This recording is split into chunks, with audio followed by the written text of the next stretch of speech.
Here are the I Don't Work Here Lady stories for this video, but before we start, here is the top comment for today's video. Thanks for the support. Without further ado, here we go. I'm wearing one of the university t-shirts, so I must work there. Some background. So I did some browsing around my university's bookstore while I was waiting for my bus since it was raining and the nearby bus stop didn't have any cover. Me, K is Karen. Me, looking at sports apparel. Excuse me sir, I have been trying to get your attention for the last 5 minutes, but you keep ignoring me. Me, ignoring her because I assume she isn't talking to me. Excuse me sir, waves her hand in front of my face. Oh, me? Yes, you, noticeably irritated. I've been trying to ask you for the last 5 minutes if you have any of these t-shirts in woman's large. Oh, I don't know, ask the cashier or manager, they probably know. Why can't you just tell me since you should know? What? I mean, I don't work here. What? Of course you work here. Why would you be wearing a university shirt while being here? Because I go to school here? Oh, for crying out loud. I'm getting the manager right now. And then I left to catch my bus. I realized I should have just waited for the next bus so that she could come back to me with the manager. As of right now, it's my life's biggest regret. I just wasn't thinking about it in the moment. Woman shouted at me because the store didn't have her chocolate. This happened yesterday. There's a small shop close to my house and I usually go in there when I go home.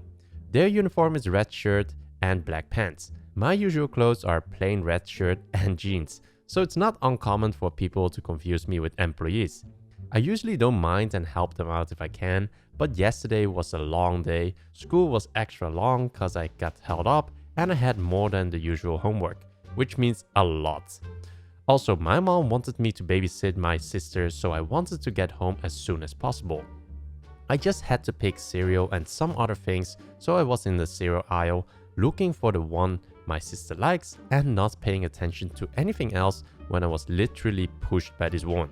I'll call her K as in Karen because, yeah. K. Excuse me? I've been trying to get your attention for a minute now. You should pay more attention to your customers. Sorry, are you talking to me? I usually take a while to figure out what's happening or what to say if something sudden happens. Also, she nearly shouted and I'm not a big fan of loud noises. K. Yes, you. Who else would I be talking to? Ugh, why are all the employees so useless here? Me. Oh, I don't. K. Whatever. Can you just tell me where I can get the chocolate she wanted? I knew exactly where it was. In fact, I saw it earlier and I thought it would be easier just to tell her. Me. Sure, it's telling her the directions. K. No, it isn't. I checked earlier. Me. I don't know. Then they probably ran out. What do you mean you don't know? Can't you check? Actually no, because no? Look here, I'm really in a hurry and you're not doing anything. Just go and check. I have anxiety and I get easily panicked at loud noises. She was shouting at me and I really didn't want to deal with this. Me. Miss, I don't work here, so you can ask someone who does though. Okay, what do you mean you don't work here? I demand you go and look or I'm gonna get you fired. I was about to cry, but thankfully an actual employee saw this lady shouting at me and came over. I'll call her E. I know her with some mutual friends and she's actually really nice. She recognized me and kinda got what the situation was.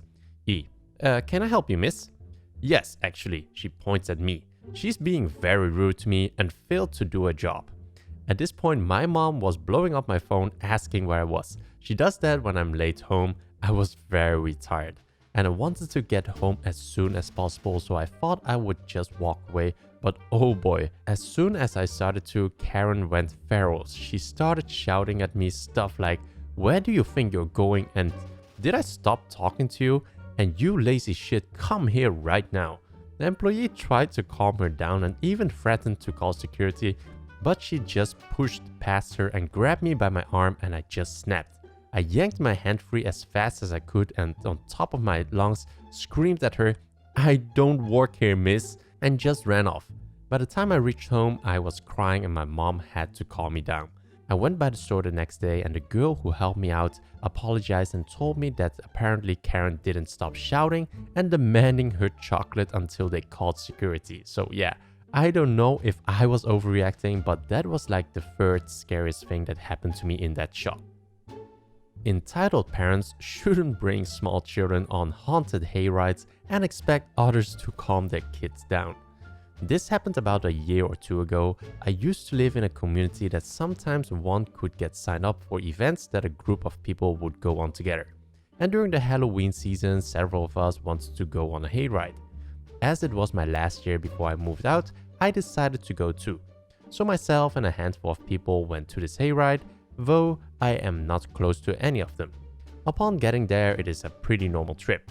We had a group leader who was in charge of tickets, we had someone in charge of snacks and such, and somehow I ended up being in charge of calming people down if they got too scared.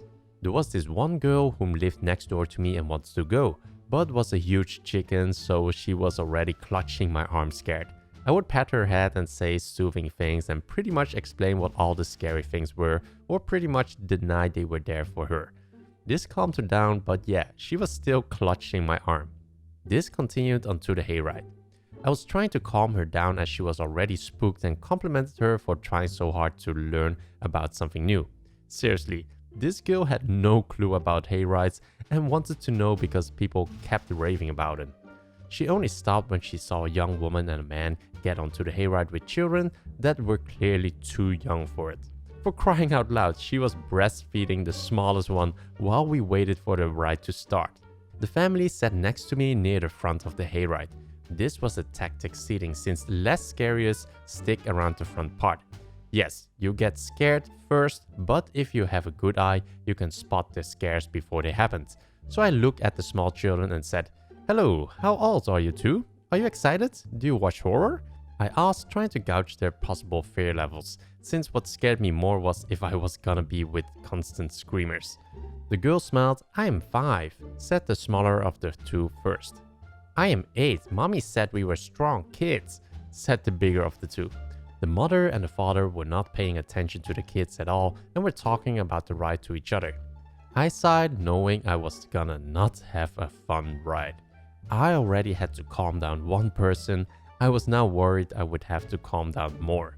My neighbor clung to my arm, whispering her fears in my ears as the hayride shook about going down the path.